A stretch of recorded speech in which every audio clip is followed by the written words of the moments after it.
नहीं, हमारी तो आदत पड़ गई। आप लोगों की बोलने की आदत आज पहली बार सुन रहे हैं, इसलिए मैंने कहा बोर हो गए होंगे।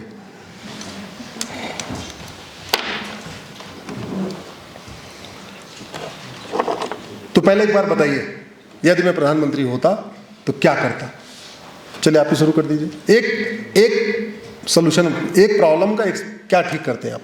देखिए, वन नेशन वाला तो बहुत अच्छा बस अगर, क्योंकि जैसे नहीं एग्जांपल देता हूं मैं, जैसे कि लास्ट ईयर करनाल हरियाणा से सर 3 बार इलेक्शन हुआ, टोटल एजुकेशन सिस्टम कोलैप्स हो गया हमारा, क्योंकि कॉलेज में ही स्ट्रांग रूम अननेसेसरी दीवारें चिन दी गई और वो फिर बाद में रिमूव भी नहीं की गई, और 2-3 महीने में इलेक्शन ड्यूटी में रहा। तो पूरा अगर ये एक होता है, लेकिन पॉसिबली थोड़ा मुश्किल है, क्योंकि बहुत सारे, जैसे मैं मीडिया पढ़ाता हूँ, बहुत सारे अखबार, मीडिया चैनल, रोजगार बहुत का जुड़ा हुआ है कि लगातार इलेक्शन चलता है। तो ठीक है, केवल मुझे आप लोग एक सेंटेंस बताइए कि आप, अगर आपको एक दिन पूरी पावर मिल जाए, शक्ति मिल जाए, या ये कहिए कि आप प्रधानमंत्री बन गए और आपको ये छूट दी गई है कि आप एक कैबिनेट बुलाएंगे और एक कोई डिसीजन लेंगे, तो आप क्या डिसीजन लेना चाहेंगे? इधर शुरू करते हैं, आप क्या करना चाहेंगे? I'll try to promote more incentives to elevate poverty. Poverty, एक मिनट, हाँ, poverty. Next, corruption. Yes, next.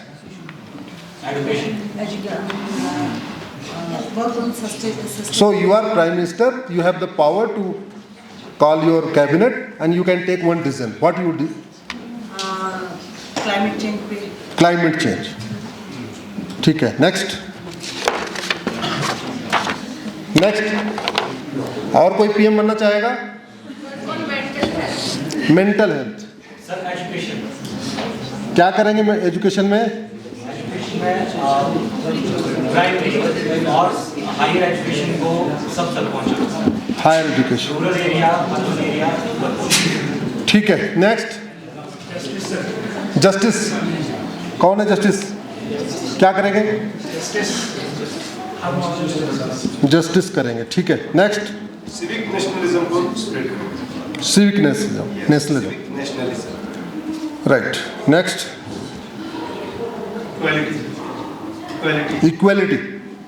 Equality लाएंगे, हाँ, नेक्स्ट। और कौन पीएम बनना चाहता है? पीछे वाले कोई नहीं बनना चाह रहे? इधर से 3rd line, 4th line, 5th line. Dolma ma'am कहाँ गई? वो क्या करना चाह रही हैं?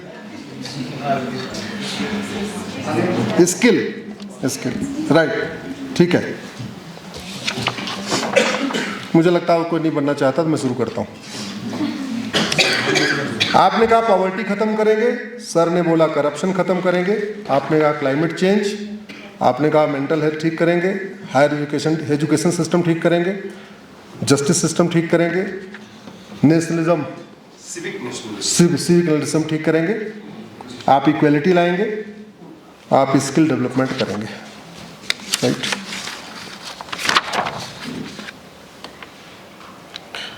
ये जितनी बात आप कह रहे हैं ना, इसकी 5W एनालिसिस करिए, उसमें 5 बार वाई लगाइए। मैंने एक PIL फाइल किया, मैं ऐसे ही करता हूँ, आप लोगों से पूछता हूँ और जो प्रॉब्लम बताते हैं उसकी 5 बार वाई लगाता हूँ और उसको सुप्रीम कोर्ट या हाई कोर्ट पहुँचा देता हूँ। मेरी सारी PIL पे जजमेंट नहीं आता, बहुत सारी PIL पे ऐसा होता है सरकार उस पर कानून बना देती है। जैसे मैंने आर्टिकल 370 2014 से पहले चैलेंज किया था, तो ख़त्म हो गया, मेरी PIL इन्फेक्शस हो गई। मैंने आर्टिकल 35 पे चैलेंज किया था, मैंने ट्रिपल तलाक चैलेंज किया था, और भी बहुत सारी विदेशी कुरीतियाँ कुप्रथाएँ चल रही हैं, हलाला, मुता, मिस्यार, उसको हमने सुप्रीम कोर्ट में चैलेंज किया है। ये आपने किया सर सारा? हाँ, मेरा ही है।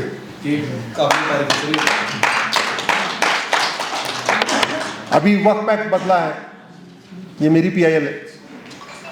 प्लेस ऑफ वर्शिप एक्ट मेरी PIL है। माइनॉरिटी कमीशन एक्ट को हमने चैलेंज किया है, वो मेरी PIL है। तलाक़े हसन, तलाक़े बाइन, तलाक़े किनाया हमने चैलेंज किया हुआ है। ऐसे मेरी 225 PIL है। हाई कोर्ट सुप्रीम कोर्ट में। बहुत सारी PIL पे कोर्ट करती है, बहुत सारी PIL पे सरकार खुद ही कर लेती है। ये वन नेशन इलेक्शन भी मेरी PIL है, ये तो बहुत अच्छा सर। ये भी मेरी PIL है। तो मैं भारत की जो प्रॉब्लम्स हैं उसको एक दिन हमने पॉइंट आउट किया, नोट किया। लगभग 50 प्रॉब्लम मुझे समझ में आई। फिर मैंने उसकी वाइवा एनालिसिस किया, तो मुझे उस 50 प्रॉब्लम में 50% प्रॉब्लम का रूट काज पॉपुलेशन एक्सप्लोजन समझ में आया। जमीन हमारे पास दुनिया की मात्र 2% है, पानी हमारे पास दुनिया का मात्र 4% है, ड्रिंकिंग वाटर, और पॉपुलेशन हमारी दुनिया की 20% हो चुकी है। कहने का मतलब हमारे पास बेड 2 है और सोने वाले 20 हैं। पानी हमारे पास 4 गिलास है और पीने वाले 20 हैं।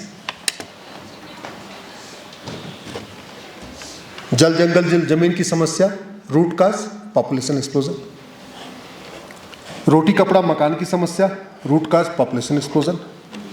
Air pollution, water pollution, noise pollution, root cause population explosion. सड़क पे भीड़ है, रेल में भीड़ है, जेल में भीड़ है, एयरपोर्ट पे भीड़ है, बस में भीड़ है, root cause population explosion. Demand ज़्यादा है, सप्लाई कम है, इसलिए जमाखोरी है। डिमांड ज़्यादा है, सप्लाई कम है, इसलिए कालाबाजारी है। डिमांड ज़्यादा है, सप्लाई कम है, इसलिए मिलावटखोरी है। डिमांड ज़्यादा है, सप्लाई कम है, इसलिए मुनाफाखोरी है। लोगों को रोज़गार नहीं मिल पा रहा है, इसलिए चोरी लूट झपटमारी है। लोगों को रोज़गार नहीं मिल पा रहा, इसलिए नशा तस्करी का कारोबार चल रहा है। लोगों को मिनिमम रिक्वायरमेंट पूरी नहीं हो पा रही है, तो लोगों के दूसरों के बच्चे को किडनैप करके बेच दे रहे। मानव अंगों की तस्करी हो रही है, ह्यूमन ट्रैफिकिंग हो रही है, हथियारों का कारोबार चल रहा है। लोगों के पास पैसे नहीं है, इसलिए 1 लाख रुपए में लोग भाड़े पे हत्या कर देते।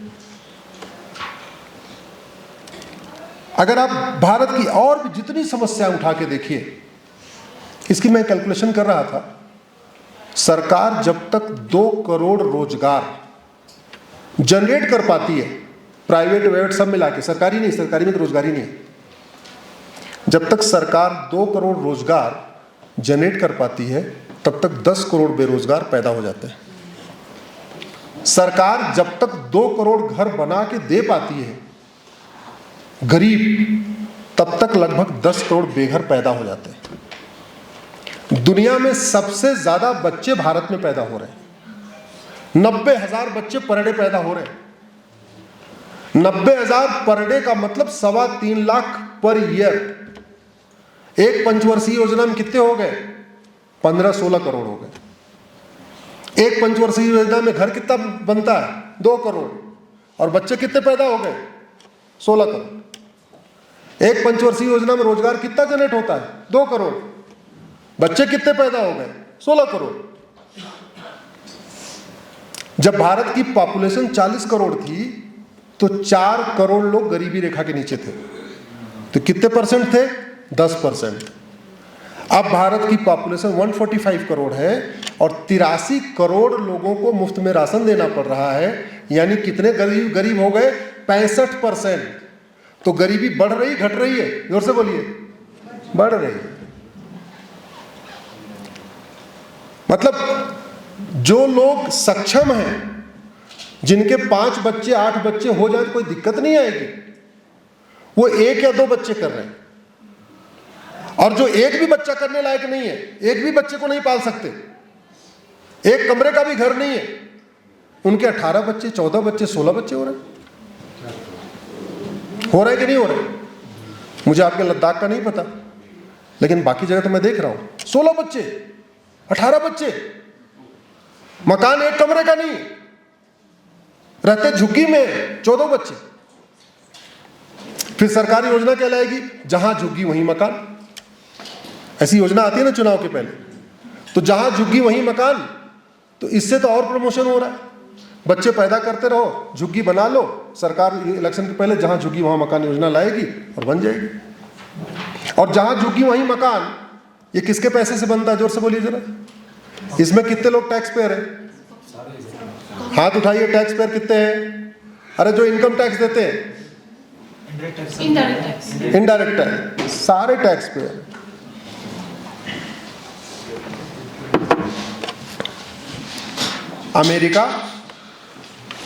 अमेरिका का क्षेत्रफल हमसे 3 गुना ज्यादा है। अमेरिका की जनसंख्या 33 करोड़ है। हमारा क्षेत्रफल अमेरिका का 1/3 है, हमारी जनसंख्या लगभग 150 करोड़ है। चीन का क्षेत्रफल हमसे 3 गुना ज्यादा। चीन का क्षेत्रफल कितना? 3 गुना ज्यादा।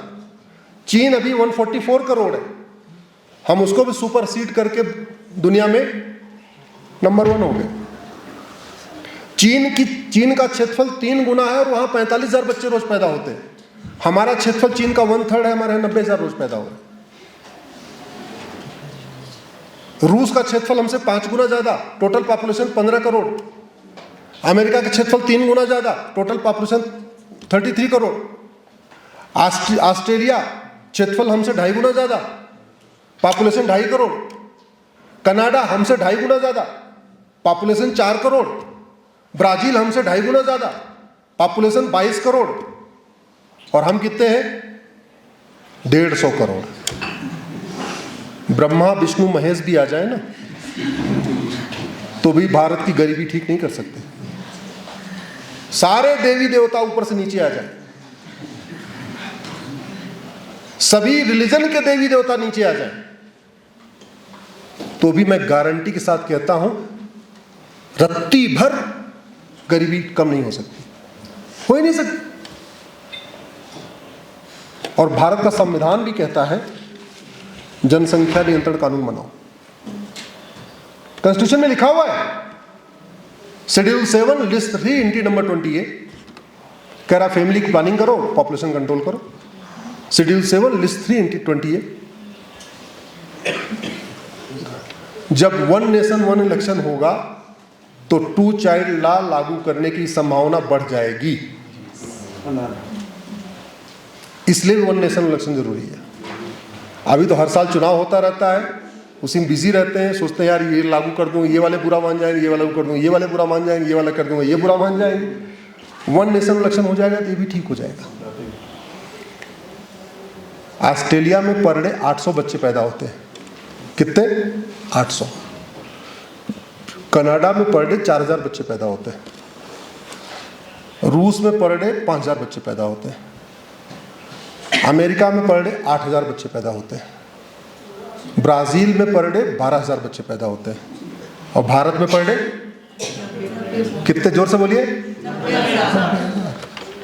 हम बाकी मामलों में दुनिया में नंबर 1 हो चाहे ना हो, लेकिन बच्चा पैदा करने के मामले में और सारी समस्या का रूट पॉपुलेशन एक्सप्लोजन के कारण air pollution, water pollution, noise pollution बढ़ रहा है, लैंड पोल्यूशन बढ़ रहा है, बीमारी बढ़ रही है। बिना 3-4 गुना केमिकल डाले गेहूं पैदा ही नहीं हो पा रहा है। पंजाब की पूरी जमीन बर्बाद हो चुकी है क्योंकि इतना ज्यादा उसमें केमिकल डाला है गेहूं की पैदावार बढ़ाने के लिए। अच्छा, वो मजबूरी है, डिमांड इतनी ज्यादा है, अगर पैदावार नहीं बढ़ेगी तो सप्लाई नहीं होगी। कैंसर की बीमारी का रूट काज है air pollution, water pollution, noise pollution. और air pollution, water pollution, noise pollution का रूट काज है पॉपुलेशन एक्सप्लोजन। तो कैंसर का रूट काज क्या हो गया? Population explosion. हॉस्पिटल में जो लंबी लाइनें लगी पड़ी है, वो जितनी बीमारियां हैं उसकी वाई एनालिसिस करिए, लास्ट में आपको पॉपुलेशन एक्सप्लोजन मिलेगा। दिल्ली में हम लोग रहते हैं, हम लोगों की उम्र 12 साल कम हो गई है। एम्स ने अभी रिसर्च करके बताया हम लोगों की उम्र कितनी कम हो गई? 12 साल। और सच्चाई है, मैं पिछले 10 साल से देख रहा हूं दिल्ली में कोई 80 क्रॉस ही नहीं कर रहा, सब 75, 78, 80 आते आते सब चले जा रहे हैं। इसलिए बहुत सारे रिटायर्ड लोग तो दिल्ली छोड़ के भाग रहे हैं। आप लोगों को दिल्ली का बड़ा क्रेज होगा, लेकिन हम तो वहां दिल्ली में रहते हैं, बता रहे हैं आप, पीने लायक पानी नहीं है, रहने लायक जमीन नहीं है। अगर नंगे पांव वॉक करो थोड़ा फायदा होता है, लेकिन पार्क की वो जो ज़मीन है इतनी जहरीली हो चुकी, नंगे पाँव वॉक करो तो बीमारी और बढ़ जाएगी, स्किन डिजीज हो जाएगी। दुर्भाग्यवश ऐसे विषयों पे चर्चा ही नहीं होती है। तो ऐसे विषयों पे चर्चा कौन करेगा? जोर से बोलिए, कौन करेगा? हम, आपको करना होगा। आप नहीं करेंगे तो कोई नहीं करेगा। इस देश में महिलाओं की बहुत बात होती है, gender justice, gender equality, dignity of women. इस जनसंख्या विस्फोट का सबसे ज्यादा दुष्परिणाम जानते हैं किसके ऊपर है? महिला पे। उसका हेल्थ खराब हो जा रहा है। मैं बहुत सारे गायनोलॉजिस्ट से मिल चुका हूं। मैं PIL फाइल करने के पहले सारे एंगल एक बार देख लेता हूं। मैं एम्स के गायनोलॉजिस्ट से मिला, एक और वहाँ हॉस्पिटल है RML बोलते हैं, राम मनोहर लोहिया हॉस्पिटल, वहाँ के गायनोलॉजिस्ट से मिला। एक वहाँ सफदरजंग हॉस्पिटल है, वहाँ के गायनोलॉजिस्ट से मिला। 2-4 दिन जाके सुबह सुबह 9 बजे पर्ची कटती है नहीं, तो पर्ची जो महिलाओं की जो लाइन थी पर्ची कटने की, उसको थोड़ा समझा। बाद में पर्ची काटने वाला लिखता भी है, नाम लिखता है और कौन सी है इशू वो भी लिखता है।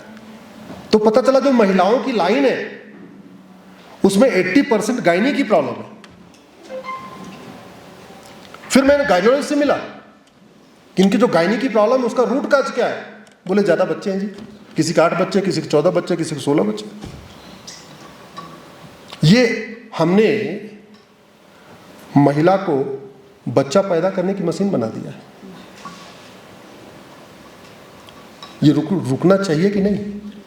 लेकिन रुकेगा तभी जब कम से कम अध्यापक और अधिवक्ता ये पार्टियों की गुलामी छोड़ के, नेताओं की गुलामी छोड़ के इसको इंडिपेंडेंटली अपना माइंड अप्लाई करके लिखना शुरू करेंगे।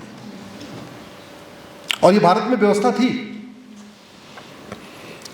आपने, किसी ने इक्वेलिटी की बात किया था, किसने बोला था? आपने कहा था इक्वेलिटी हमारे प्रियम्बल में लिखा हुआ है। इक्वेलिटी तभी आएगी जब पॉपुलेशन कंट्रोल आएगा। आप ये देख लीजिए, जिन्होंने 2 चाइल्ड फॉर्मूला अडॉप्ट किया वो गरीबी से बाहर निकल गए। जो 83 करोड़ लोग राशन ले रहे हैं ना, इसमें 90% वो हैं जिनके 4 से ज्यादा बच्चे हैं। इसका मतलब इनडायरेक्ट स्टडी ये हो गई कि जो 2 बच्चे कर रहे हैं वो ग्रेजुअली धीरे धीरे धीरे धीरे गरीबी रेखा के बाहर जा रहे हैं। भाई एक रिक्शा चलाने वाला भी 2 बच्चे तो पाल सकता है। एक ठेला चलाने वाला, ठेले पे फल बेचने वाला भी 2 बच्चे पाल सकता है। ठेले पे फल बेचने वाला 18 बच्चे नहीं पाल सकता ना। और क्राइम सीधे सीधे, अगर बच्चे की अच्छी परवरिश नहीं हुई, उसको ठीक से दूध नहीं मिला, उसको ठीक से कपड़ा नहीं मिला, उसकी मिनिमम रिक्वायरमेंट नहीं पूरी हुई, उसका अच्छा कल्चर नहीं मिला, तो फिर वो चोर बनेगा, झपटमारी करेगा, ये करेगा, वो करेगा, क्राइम करेगा। कोई ड्रग स्मगलर उसको अपना पेडलर बना लेगा, फिर तो यही होगा। तो क्राइम का सीधा सीधा रिलेशन पॉपुलेशन से है। और क्राइम किसके खिलाफ होता है? ये डकैती झुग्गी में होती है, बंगलों में होती है? जोर से बोलिए। बंगलों में। बंगलों में कौन है? 2 चाइल्ड वाले। बंगलों में कौन है? 2 वाले। और लूटने वाला कौन आया? 18 वाला। तो इस 18 से परेशान कौन हुआ? वो 2 वाला। मतलब उसने तो 2 बच्चा किया, अब उसी के घर में चोरी हो रही, उसी की पॉकेट मारी जा रही, लेकिन फिर भी वो बोल नहीं रहा है। उसको लग रहा है हमारे घर में चोरी हो गई। उसको चोरी का रूट का समझ में नहीं आ रहा।